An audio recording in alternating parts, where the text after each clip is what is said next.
Hey, listen, I need to be real with you from the jump. This is not a comprehensive breakdown of every single person on the Traitors season 4. This is a series about the players I actually know, the ones who've been living rent free in my brain for years.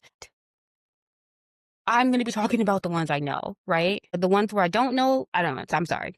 I'm sorry to players I don't know yet. I really am.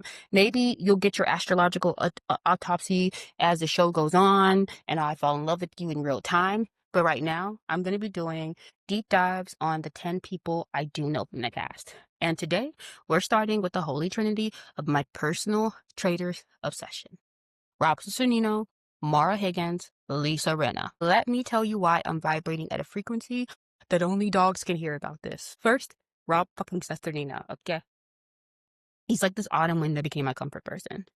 Um, honestly, everyone in my life who doesn't give a single crap about Big Brother knows about Rob Cesternino because I do not shut about him or Rob as a podcast, mainly about Rob as a podcast as a whole. I love them all. I know from his Survivor days, back when he was saying the absolute stupidest thing with complete sincerity and somehow making a strategy. And I was endeared, deeply, profoundly endeared, because Rob is not just funny. Rob is sensitive in a way that's also hilarious. His mind moves so fast, but it's not chaotic speed. It's speed with intention, heart, and humor.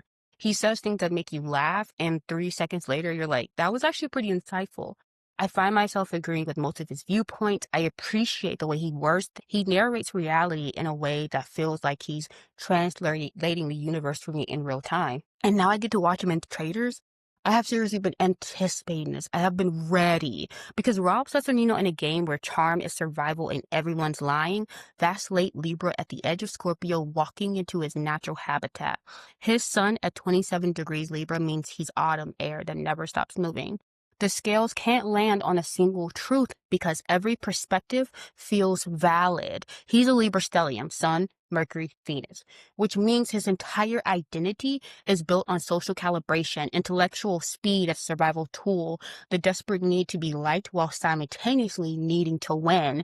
And here's the kicker, his moon's in Gemini, which means his brain is a podcast that never stops recording, RHAP, literally. He processes emotions through language. He doesn't sit with feelings. He talks through them, narrates them, performs them. Rob doesn't just play games. He meta narrates them while they're happening. And I think that's why he's never won survival, because Libra cannot close. Libra can see the win, describe the win, get others to the win, but embodying the win, that requires a single, clarity of vision. And late Libra cannot stop considering others' perspectives, even when it costs them everything. But in the Traitors, Rob's not trying to win a jury vote. This is why I'm excited. He's trying to survive through charm while the entire castle burns around him. And I cannot fucking... And also, side note, I have not watched the first episode. The only things I know for sure is that Lisa Rinna is a traitor. And Rob said something about unkillable. I'm on his Patreon. So moving on to now Mauria. I want you to understand the kind of level session here with Mauria, okay? She's a summer fire I love so much. She was literally a group chat icon. I'm not kidding. I love Mauria. I used to have a group chat with a friend and her sister, and Mauria's face was the icon. That's the level I'm operating here. So I'm not just coming out in the end being for my fan. I've been a day one fan since she was with Curtis the ballroom dancer, okay? Because Mauria on Love Island is already chaos. But Mauria in the Traitors, where you can't just flirt your way through every problem, and Pisces moon is going to make you feel terrible about lying. Oh, this is going to be devastating. Mauria was born November 25th, 1990. Her sun is at 2 degrees Sagittarius, which is very early Sagittarius. This is when fire that had just escaped Scorpio's underworld is desperate to feel alive again. Fire at the edge of winter, refusing to freeze. She also has a Sagittarius stellium, Sun, Mercury, Venus, which means she thinks before speaking because Mercury's in Sag, and with her Venus in Sag, she loves like it's an adventure that might end tomorrow. And with the sun in Sag, she's going to walk into every room feeling like she's already won. But here's the tragedy. Her moon is Pisces 2 degrees. See, Pisces moon, and I know because I'm a Pisces moon, doesn't have boundaries. Pisces moon merges completely with whoever it loves. Pisces moon believes in the fairy tale way more than the person. So you're going to get a woman who's going to enter it loud, fearless, confident as a Sag, falls completely, dissolves into someone, loses herself, Pisces moon, and then wake up one day and run because Sagittarius can't survive underwater. And her Mars is 6 degrees. That's just relentless pursuit. That's someone who needs mental stimulation more than emotional depth. Someone who gets bored once the mystery is solved. Mauria Higgins doesn't get hurt by other people. She gets hurt because Sagittarius chases what Pisces can't survive. And in Traitor, if she's a traitor, Pisces moon's going to make her feel terrible about the lies. And if she's a faithful, she's going to trust too easily and speak too directly and miss every single social cue because she's too busy falling in love with the wrong person. Oh, I'm so ready to watch this unfold. And finally, Lisa. Miss Lisa Rinna, the summer storm who weaponized her own tears. I know her from Real Housewives of Beverly Hills, obviously, and her kids from dating Scott Disick and E.L. Booker, Aya, whatever his name is, from Love Island. I know her because Lisa is just cray, and I've known her for years, but I've never seen Lisa in an environment like this. And I think she might be the most dangerous person in that damn castle. Here's why. Lisa was born July 3, Sun at 18 degrees Cancer. That's mid-Cancer, peak summer, maximum emotional intensity, the crab at the height of his power. And she has a Cancer stellium. Stellium is having a lot of your planets like in one location, so you have a lot of energy from that. And her stellium is Sun, Mercury, and Venus. Like with her Mercury being in Cancer, and then she processes reality through emotional memory. Her Venus in Cancer, she loves to protection, loyalty, and with the Sun being in Cancer, she never forgets who hurts her.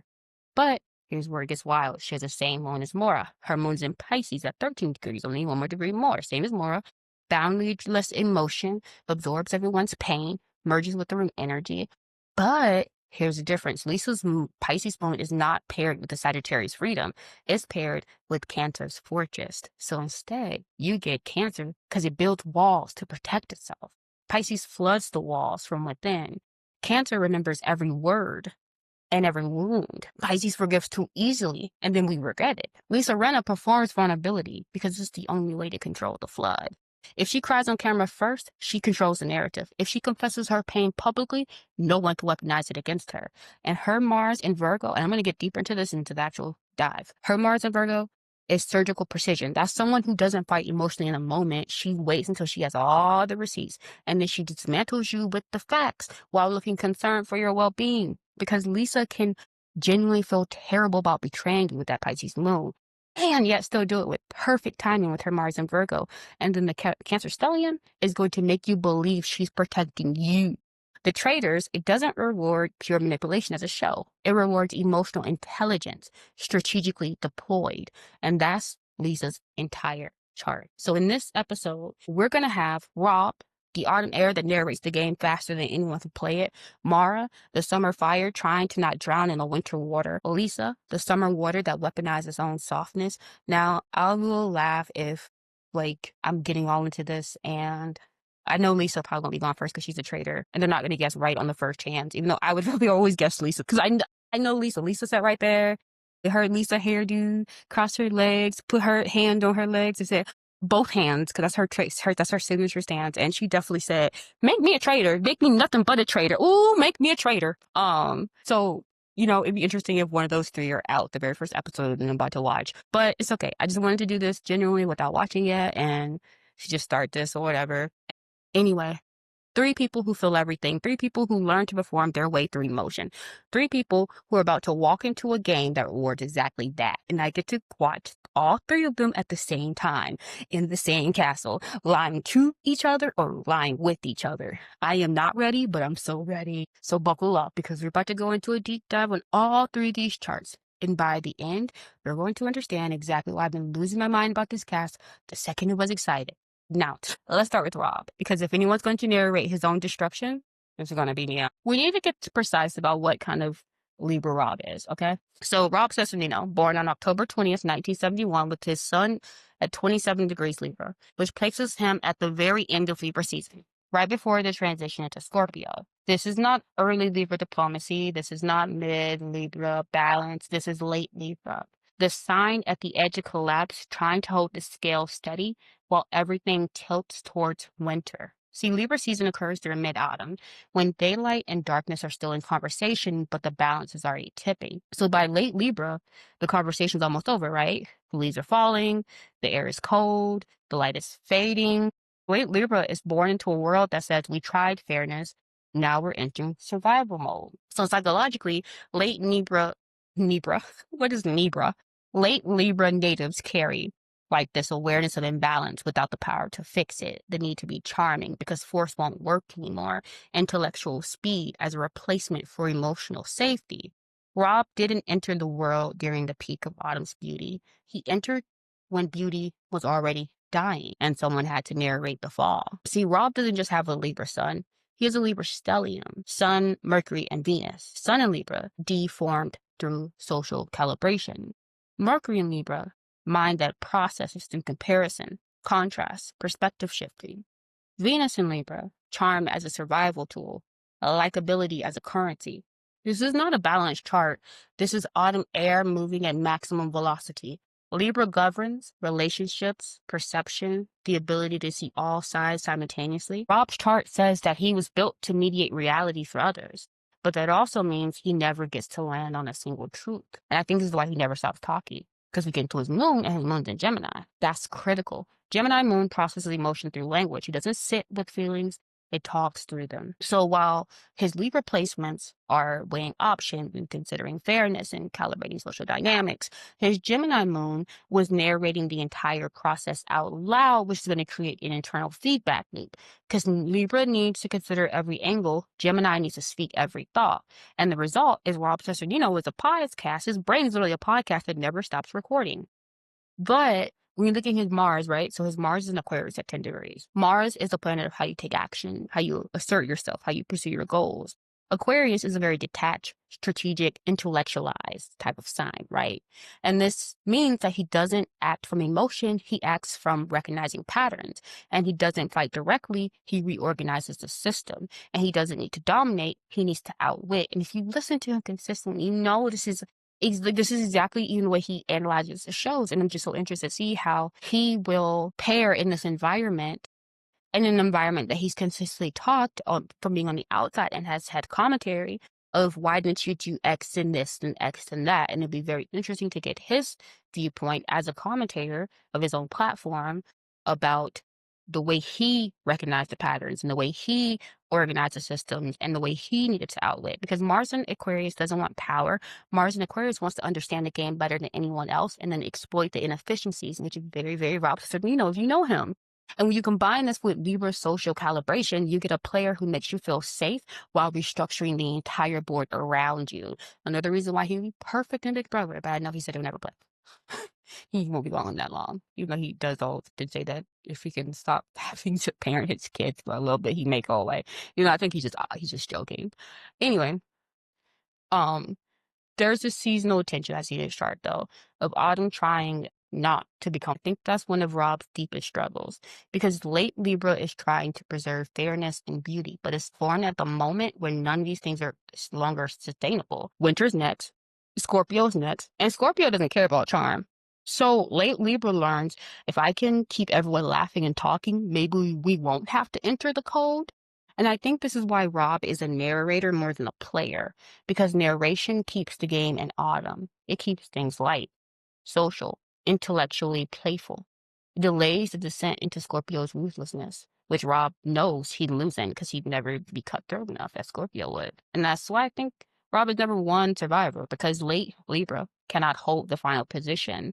Libra is a transitional sign. It exists to mediate, translate, shift dynamics, but it cannot close because closing requires having a single vision, which is fire, emotional conviction, which is water, and structural dominance, which is earth. Rob has only air. So I think he can see the win, he can describe the win, he can get others to the win, but he cannot embody the win because that would require him to stop considering other perspectives. And late Libra cannot stop considering other perspectives, even when it costs him everything. From a zodiac perspective, Rob is autumn wind at the edge of winter. Beautiful, fast, hyper-aware, and terrified of stillness. Because stillness means winter, and winter means the conversation has to end. His chart does not operate from detachment. It operates from Libra's desperate need to be liked simultaneously while needing to win. He's not calculating because he doesn't care. He's calculating because caring about everything means you have to find the perfect angle to survive it all. Rob's Libra sun creates the core tension of his entire existence to me. The need to be charming, while cutting throats. Libra is not ruthless like Winter. Libra is ruthless like someone who apologizes while voting you out and genuinely means both the apology and the vote. This is Autumn that knows that everyone's perspective has validity, but only one person can win, so charm becomes the weapon disguised as the blade. Rob does not play Survivor again. He narrates Survivor because Andy Esley and Libra's cardinal air. So this means initiating intellectual movement and starting conversations that shift dynamics and creating social architecture in real time. Again, Rob has a podcast that, if you look at it as a branding tree, would branch off to so many different caveats and caveats and caveats and caveats. His mind moves so fast because Libra cannot land on a single truth when all perspectives feel equally valid. So instead, he talks you through every angle, he considers every option, and he makes you laugh while he's doing the calculus about whom to betray next. That's not anxiety. That's Libra's natural state, holding 5 opposing thoughts and finding the elegant cynicism in the both. And I think this is a little bit, did I say cynicism? Synthesis? I can literally, there's so many words I can like literally say in my head. And then when they like come to be talked out loud, can be actually applied to being like Rob's thing, because I should be speaking nowhere. But anyway, here's what I think you missed about Rob again. He's not detached. I think he's deeply sensitive, disguised as intellectual analysis. Libra feels everything, but instead of naming the feeling like Cancers and Pisces would, Libra transforms it into performance. Rob doesn't say, I'm scared. He says, here's 47 reasons why this move is strategically insane, but also let me make you laugh while I consider doing it anyway. The humor is the outlet valve. The speed is the defense mechanism. The analysis is how Libra processes emotion without drowning in it. Rob Cesternino is Autumn that found its perfect ecosystem, structured chaos. Games give Libra what it desperately needs: clear rules, social dynamics, and win conditions, right? Because clear rules, Libra craves fairness, oxygen, social dynamics. Libra needs the scales to balance towards win conditions. Without the game structure, Libra would spiral into indecision. With the game structure, Libra becomes the most dangerous player in the room because Rob doesn't just play, he orchestrates while making everyone else feel like they're in on the joke. But the shadow side, and what I think Rob's Achilles heel, is the same as every Libra: the need to be loved. The need to be liked can override the need to be loved. Libra will make the move that gets the applause over the move that gets the victory every time. They'll choose the funny line over the strategic silence, and they'll befriend when they should eliminate. And I kind of think that's why Rob never won Survivor. Not because he's not smart enough. We all know he's the smartest player to never win the game, that played the game. But because Libra cannot fully commit to being the villain, even when that's what winning requires, I think he never won. He gets to the end by being beloved, but he loses because the jury wanted him to own the ruthlessness, and Libra can't do that without flinching. The jury. When we look at Rob in the Traitors environment, I think the Traitors environment is Libra's nightmare and paradise simultaneously. Paradise because it rewards social charm and it requires metagaming and it values performance and wit, but nightmare because Libra cannot lie without the lie feeling wrong. The group's dynamics are unstable, there's no clear rules, and you must betray while maintaining likability. I think if Rob is a traitor, he may struggle with the moral weight, but rationalize it through humor and intellectualization. Did you say that word right? Intellectualization? Intellectualizing, child. If Rob is a faithful, I think he'll overanalyze every interaction and make it in his own way by considering too many possibilities. But, Rob is knows what happens when Libra chooses survival through charm instead of force. He still feels everything. He still wants everyone to love him. He still craves fairness and balance. But he has learned that if I make them laugh while I betray them, maybe they'll forgive me. And the tragedy is they usually do, because Rob's superpower is that the warmth is real even when the knife is out. And people would really rather be betrayed by someone funny and self-aware than by someone cold. No, Mauria. Now, let's get precise about what kind of Sagittarius Mauria actually is. Mauria Higgins was born November 25th, 1990, with her sun at 2 degrees Sagittarius. That places her at the very beginning of Sagittarius season, right after the transition out of Scorpio. This is not mid-Sagittarius adventure or late Sagittarius philosophy. This is early Sagittarius, fire that just escaped the underworld and is desperate to feel alive again. Sagittarius began in late November when the winter has already started, but the sun is still fighting. By early Sagittarius, the warmth is fragile, the days are short, the cold is real, but the fire refuses to accept it. Early Sagittarius is born into a world that says, it's too late for this, but I'm doing it anyway. So psychologically, early Sagittarius natives, they carry optimism as defiance, adventure as escape, confidence is armor against the dark. Mara didn't enter the world during summer's ease. She entered when the world was already cold and she decided to burn anyway. And Mara also, like the past, Ra, doesn't have just a Sagittarius sun. She has a Sagittarius stellium, Sun, Mercury, Venus. This is not a free-spirited chart. This is late autumn fire that won't go. Sun is Sag. Identity forms through expansion and adventure and refusal of limits. With that Mercury Sag, the mind speaks before thinking. And honesty is a reflex. And having that Venus there, it shows like love is adventure and attraction to freedom and intensity. Sagittarius, it governs belief and expansion and the refusal to be contained. Mara's chart, it really does show me that she was built to burn brighter than her circumstances. But that also means that she can't stop moving because stopping means feeling the cold. And I think that's a little bit why she drowned. Pisces moon, me as well. This is everything. Pisces moon does not have boundaries. It does not have a self separate from what it loves. So while her Sagittarius placements are chasing adventure and projecting confidence and refusing to be tied down, her Pisces moon is merging completely with whoever touches her heart, which makes a very impossible contradiction because Sagittarius needs freedom while Pisces needs fusion, and Mara lives in the gaps between them. And now we look at her Mars. Her Mars is in Gemini 6 degrees. Mars is the planet of how you take action, how you pursue desires, how you fight. And Gemini is curious and scattered and easily bored, which means that she pursues multiple targets simultaneously. She gets bored once the mystery is solved. Needs mental stimulation more than emotional depth. Mars in Gemini does not want commitment. Mars in Gemini wants the next extra interesting thing, and that changes consistently. Combined with the Pisces moon, which wants to dissolve into one person forever, you end up getting a woman who falls completely and then wonders why she's suddenly looking at the door, kind of. And I think this is where Mars' deepest struggle is. Early Sagittarius is trying to stay warm, right? But it's born at the moment where warmth is no longer guaranteed. Winter's here.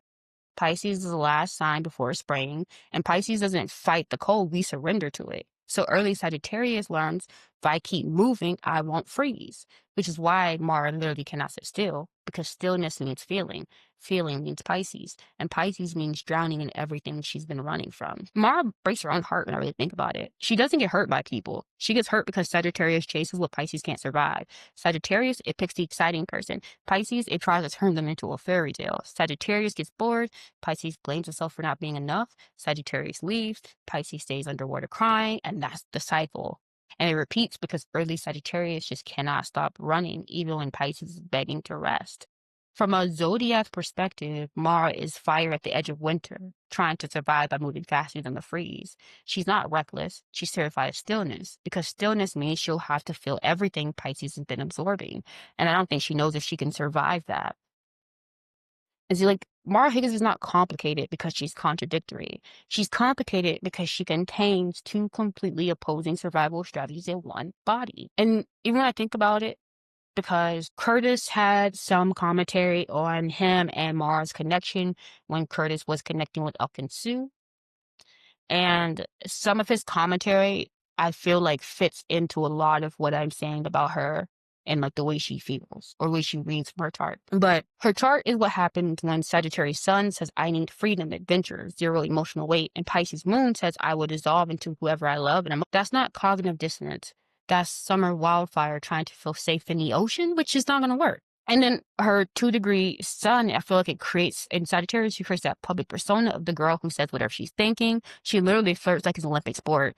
And she turns every room into her personal stage. That's why she's a host for the American version of Love Island, literally. She's not even on the American Love Island, and she's the host. Sagittarius mutable fire means adaptable, heat, not fixed like Leo, restless energy, it never settles, optimistic to the planet delusion. Mara, when she walks through Love Island, she doesn't walk into Love Island calculating. She walks in thinking, this will be fun, and also I deserve the best. And also, let's see what happens, because Summer doesn't strategize. As Summer just burns brighter than everyone else and assumes that that's enough. In Sagittarius, it rules truth-telling, directness, confidence. Even when it's brutal, there's no filter between brain and mouth, real or performed until real. Mara's iconic Love Island moments are pure Sagittarius. He's like, I'm not here to make friends with girls. Translation, I know what I want, and social niceties bore me. This isn't cruelty. This is Sagittarius refusing to waste time on anything that doesn't serve the adventure. She doesn't play games because games require patience, and they require strategy, and they require caring what people think. And Sagittarius has no patience, and they prefer impulse. And Sagittarius sometimes does forget that other people have feelings. And like, I think that the fire water collision is the core of her tension. Like, just with the Sagittarius sun saying, I need freedom, adventure, no one can tie me down, with the Pisces moon saying, I will sacrifice my entire identity to make this person love me. Those two parts don't communicate. They just kind of like take turns driving the car. So you get Mauria completely confident, pursuing what she wants, and then completely losing it once she gets it. Sagittarius Pisces. She's the girl who enters loud and fearless and exits devastated and crying because Sagittarius gets her in the door, but Pisces makes her stay way too long in the wrong room. That's what I really feel. And then the charm offense with the stellium, because she's thinking in adventure and optimism. She's loving with enthusiasm and honesty. She's communicating like someone who's never been rejected. Because Venus in Sagittarius doesn't flirt. Venus in Sagittarius, it declares interests, like it's already mutual, and somehow makes you believe it. I see you, I want you, you're what I want, so why do I pretend otherwise? And that's why she's magnetic, because she doesn't play coy, because Sagittarius genuinely doesn't understand why you'd hide what you feel. And then the Mars and Gemini added that extra layer. Like Mars and Gemini doesn't want one person, wants the most interesting. But her shadow really is the Pisces moon fantasy addiction. And I think that's where her deepest wound is, because Pisces moon believes in the fairy tale more than the person. She doesn't fall in love with who you are. She falls in love with who she can imagine you to be, that story she's writing in her head, the feeling of being chosen. And when reality crashes in, because it always does, Pisces moon is going to blame itself. And it's going to stay way too long trying to resurrect that fantasy. And it's going to cry in ways that the Sagittarius sun is going to find humiliating. And I think this is more of the private Mauria. I bet you she texts back way too quickly. She forgets way too easily. And she often believes that this time will be different. Like me. It's going to be interesting. There's lots to talk about. It's going to be Lisa Rinna. And Lisa has a Pisces moon, but it's shaped differently. And this is why, like, what's in your heart, it's in your chart. What matters. It's just interesting. But back to Mara, because I want to stay focused. Mara in Traitors environment, the Traitors, I think, is going to expose both sides of Mara in real time. I don't think she's a traitor, but if she is, I think the Sagittarius will make her bold, confident, charismatic. The Pisces moon will make her feel terrible about the lies. She'll either own it with humor or maybe spiral in guilt. I don't think there'll be a middle ground. I think she's a faithful, and if she is, she'll probably trust too easily. Pisces moon, speak too directly, Sagittarius, and miss social cues because she's focused on the wrong person. Pisces moon again. I think like her biggest liability is that she'll sacrifice logic for loyalty once she's attached, and her biggest asset is that people will underestimate how emotionally intelligent her Pisces moon makes her. And it's just interesting because Mauria Higgins is what happens when summer fire meets winter ocean. She wants freedom, but she craves merging. She projects confidence, but she feels everything. She says what she means, but she believes in magic more than facts. And the tragedy is Sagittarius gets her into a relationship. Pisces keeps her in the wrong one. Until one day Sagittarius wakes up, looks around and says, wait, who the fuck am I again? And runs. Not because she's cool, but because fire cannot survive underwater forever, even when the water feels like love. All right, now let's get precisely into what kind of Cancer Lisa actually is. Lisa Rinna was born July 11, 1963, with her sun at 18 degrees Cancer. I can kind of hear her in my head, like, why are you saying my year or something? She cracks me up. That places her squarely in the middle of Cancer season, not at the edge, not testing the boundaries. This is not early Cancer sensitivity. This is not late Cancer prepared for Leo's fire. This is mid Cancer. The sign at the peak of summer's emotional intensity when the sun is high, but the crab shell is thickest. See, Cancer season occurs during peak summer, when the days are longest, the heat is highest, and everything is growing at maximum capacity. By mid-Cancer, we're at the apex. The sun doesn't set until late. The warmth is everywhere, but Cancer doesn't trust it. See, mid-Cancer is born into a world that says everything is bright and beautiful, so protect yourself before it burns you. So psychologically, mid-Cancer natives, they carry vulnerability armored in performance. Emotion weaponized as strategy, maternal instinct deployed as control. Lisa didn't enter the world during spring's tentative bloom. She entered when summer was fully itself and decided the only way to survive the exposure was to make the exposure her brand and make her looks. Lisa didn't just have a Cancer sun, she has a Cancer stellium as well. So her sun, Mercury, Venus. Sun in Cancer, identity formed through emotional intelligence and protective instinct. Mercury, mind that processes through feeling, memory as a database. Her Venus in Cancer, she loves as safety, loyalty as currency, and beauty as armor. This is not a nurturing chart. This is summer water that learned to weaponize its softness because Cancer governs our home and family, the emotional memory, the ability to feel everyone's wounds. Lisa's chart says she was built to absorb everything and remember it forever. But that also means she never forgets who hurt her LVP, and she'll make sure they remember too. Lisa's moon's in 13 degrees. And I think this is why she drowned in public. I think this is critical.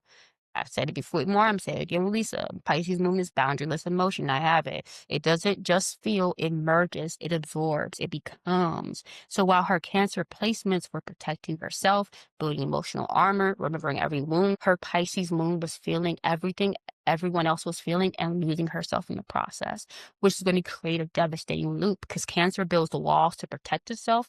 Pisces dissolves every wall it touches, which results in Lisa Rinna performing vulnerability because it's the only way to control the flood. If she cries on camera first, she controls the narrative. If she confesses her pain publicly, no one can use it against her. If she turns her softness into content, she weaponizes what would otherwise drown her. But then we got her Mars. Again, Mars is how you take action, assert yourself, fight. Virgo is analytical, precise, it's a perfectionist, which means she doesn't just fight emotionally, she literally fights for receipts. She literally brought receipts to a reunion, literally brought, I think, a phone log of LVPs to a reunion. She doesn't explode randomly. She waits for the perfect moment. She doesn't need to dominate. She needs to be right. Mars in Virgo doesn't want chaos. Mars in with the facts while looking concerned for your well-being. And when you combine this with Cancer's emotional intelligence and Pisces moon sensitivity, you get a woman who feels your weakness before you knows it exists and will bring it up at the exact moment it's going to hurt the most. But here's Lisa's deeper struggle, I think.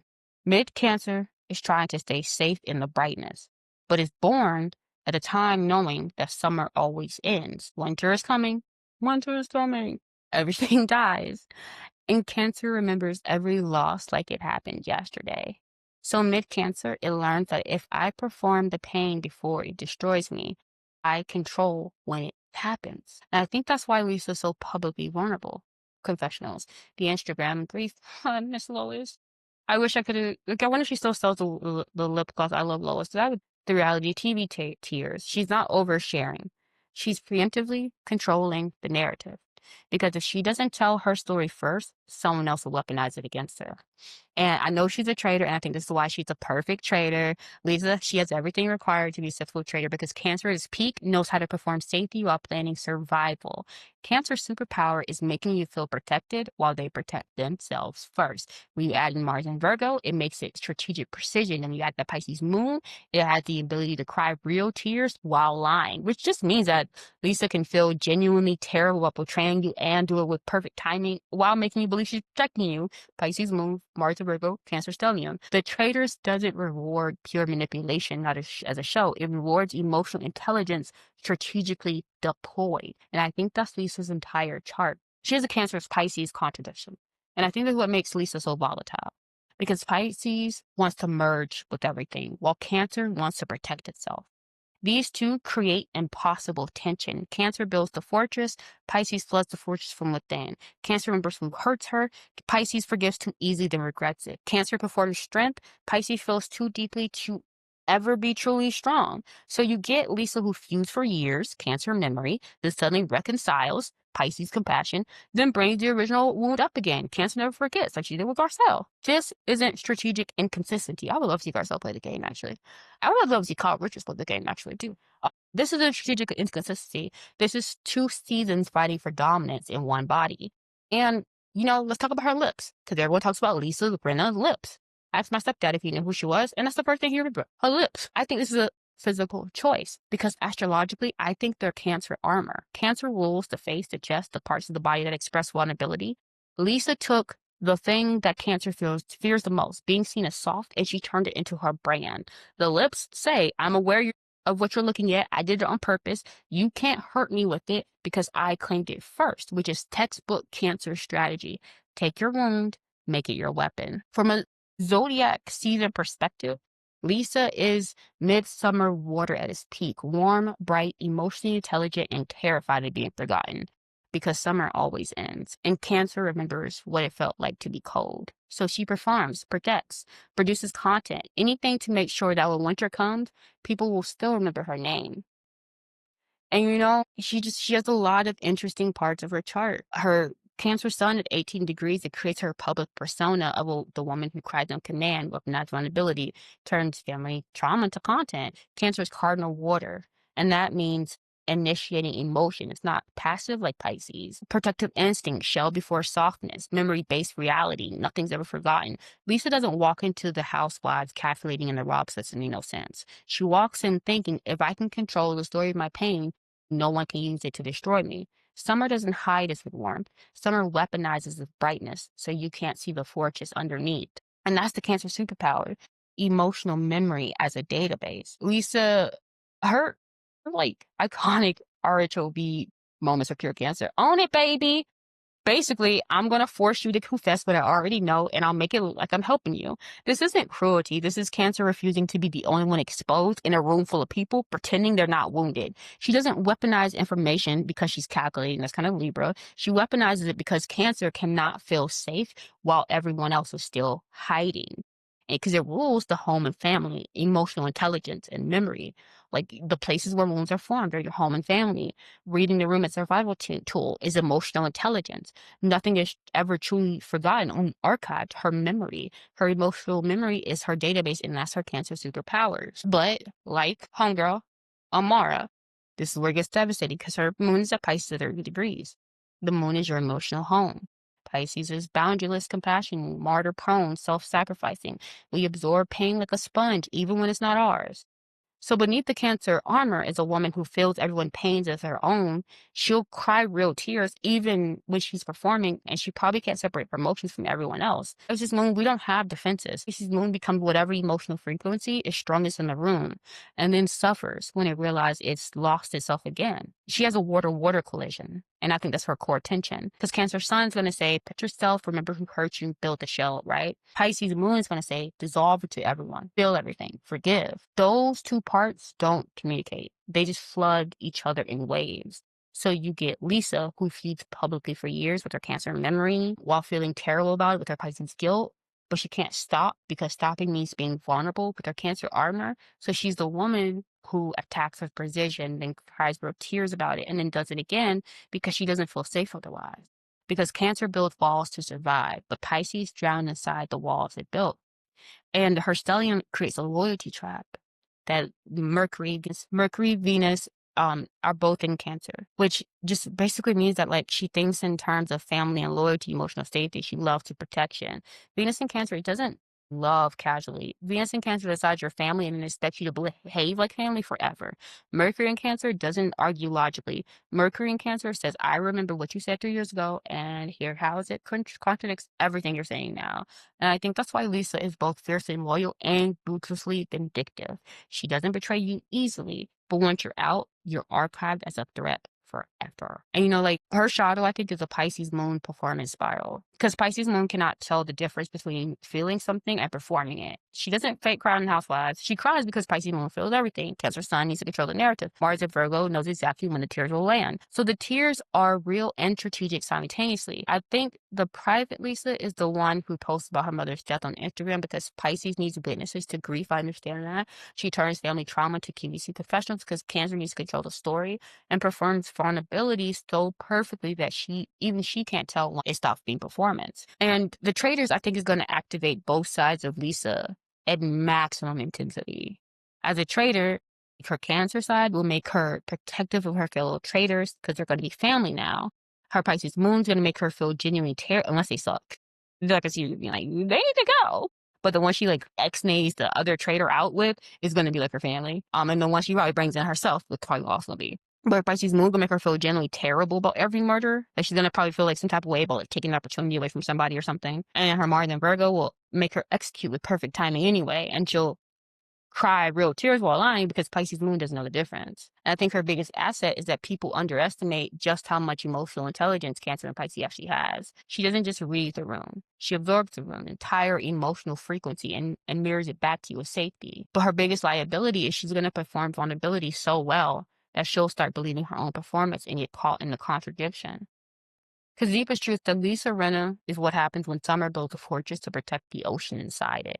She wants safety, but she can't stop feeling. She projects strength, but she absorbs everyone's pain. She weaponizes her wounds, but the wounds are real. And the tragedy is Cancer taught her how to turn her vulnerability into armor, while Pisces taught her to drown in everyone else's emotions. And Mars and Virgo taught her how to execute with precision. So she cries, fights, protects, attacks, forgives, remembers all at once, all the time, forever. Not because she's strategic, but because summer water cannot stop being water, even when it's built around a fortress around itself to survive. Oh, wait. Before I move on to finish, I actually talk about the seasonal placements for Mara and Lisa because I have I have like 4 different papers that kind of like help me remember like the boom, boom, boom type of like points I'm trying to go for. And I realized that I like completely forgot one paper, which talks about seasonal placements.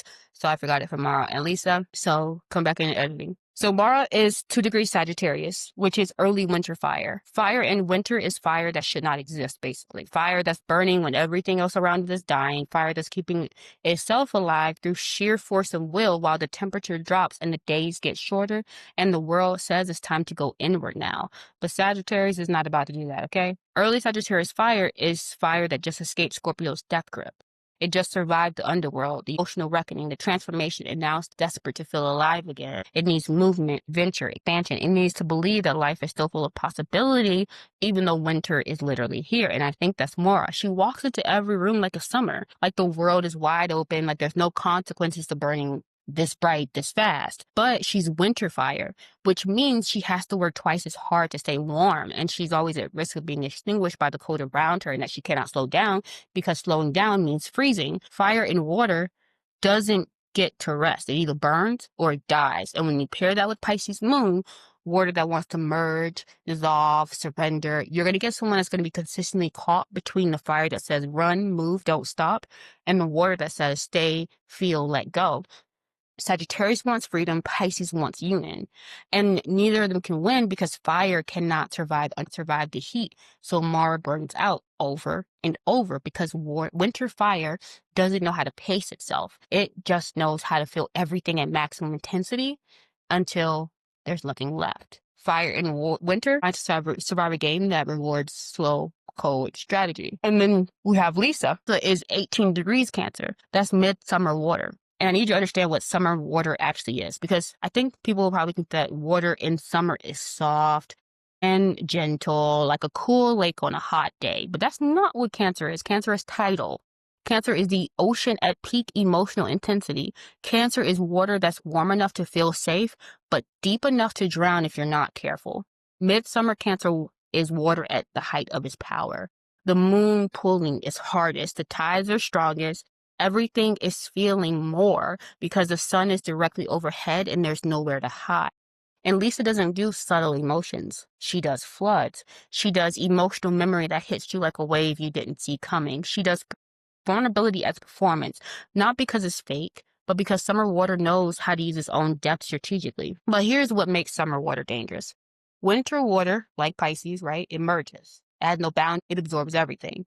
But summer water actually builds containers. It knows where it ends and you begin. It protects itself with shells and claws and fortress walls. Cancer doesn't lose itself in other people. Cancer makes other people need it. And when you pair that with Pisces moon, boundaryless, absorbing, empathetic, you get someone who feels everything everyone is feeling, Pisces moon, but processes it through strategic self-protection, Cancer sun. See, Lisa can cry real tears about betraying you because Pisces moon actually feels bad. But Cancer sun has already calculated that the tears would make you trust her more. That's not manipulation. It's summer water doing what summer water does, using the flood to survive. So now I think I have kind of completed the full picture. Rob, autumn air at the edge of Scorpio, narrating the descent into winter. Mara, winter fire that refuses to freeze, burning out in real time. Lisa, summer water that floods strategically, drowning you while looking concerned. 3 people born in 3 completely different seasons, all trying to survive the same winter castle. and only one season actually knows how to survive the cold. Spoiler, it's not fire and it's not summer. Okay, so here's what we're walking away with. Rob Cesternino is going to narrate himself into either safety or elimination, and honestly, it could go either way on any given day because late Libra cannot stop weighing options even when the axe is mid-swing and it's going to have a joke and it's still going to, try to figure it out. Mauria Higgins is going to fall in love with someone's potential in week 1, defend them passionately in week 2, and then realize that she chose chaos in week 3. When we do with Pisces. Sagittarius Pisces doesn't learn, it just burns brighter and cries harder. Lisa Rinna is going to make someone feel so safe right before she murders them. And she's going to cry real tears about it because Cancer Pisces doesn't fake emotion. It just weaponizes the real thing. The reason I needed to start with these people specifically is because they represent everything I love about watching people play games they can't control. Rob thinks he can control it through intellect. Mara feels like she can control it through authenticity. Lisa knows she can control it through performance. And all 3 of them are about to discover that the Traitors doesn't care what season you were born in. It just keeps winter coming until someone breaks. So that's the end of episode 1 of the series. Again, I'm only covering the players I know, the ones patterns I've studied, the ones who have already earned like some real estate in my brain. If you're not on this list, it's just not personal. It's just I can't keep doing deep astrological autopsies on people I meet them for the first time while watching them play. But Rob, Mara, Lisa, I'm so ready for this. And now we get to watch it unfold in real time. I guess I can go ahead and just say the people that I do also know. Where's my list at? I can find my list. Lisa Rinna. Oh, I also put their lines because I thought it was hilarious. Lisa Rinna. No one's ready. I don't know if some of them had lines, some of them didn't, and it made me feel like housewives. So I had to write down their notes when I saw the cast come out. But Lisa Rinna line was, no one's ready for this. You don't see this in Beverly Hills. Portia Williams, something's dangerous is about to go down. Rob Cesternino, I want to flip this cat and mouse game on his head. Candace Dillard, this game is not built for trust. Rob Roush was when you corner a wild animal, you don't know what they're going to do. I was like, okay, sneak catcher. Adley Anderson didn't have one. And I have Michael Rappaport on this list because I think I know who he is. Did he talk something ish about Kenya? But he also does something else, doesn't he? Is he married to a black woman? Matters? But yeah, I don't know. So he's a question mark. I don't think I know enough about him to care to deal with no offense. But if he gives me something on the first episode, he may be on the list. But then Tiffany Mitchell, people think I'm trustworthy, and that's the most dangerous part. So I this is my Ian Terry. How did I miss Ian Terry and Candace Dillard Bassett? To run over my list really quick. Lisa Rinna, Portia Williams, Rob Cesternino, Mauria Higgins, Ian Terry, Candace Dillard Bassett, Rob Roush, Natalie Anderson, Michael Rappaport, and Tiffany Mitchell are the only 10 people on my list. So if you care to listen to me at all and you care about those people, I may or may not end up covering them. Rob, the other Rob, not Rob Cesternino, Rob Roush. I'm a little interested in him because I've been trying to get a read on him for years. Does he just do these shows? Because he's one of the rare people to come on Love Island twice. So I've just been trying to get a feel. Does he only appear on the show?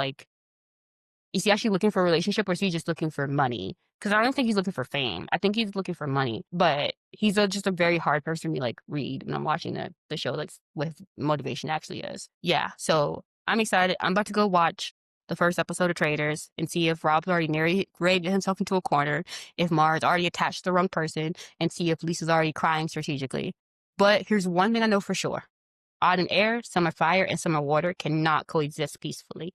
One of them will flood the castle, and I cannot wait to see who drowns first. So this has been the Traitors Astrological Autopsy.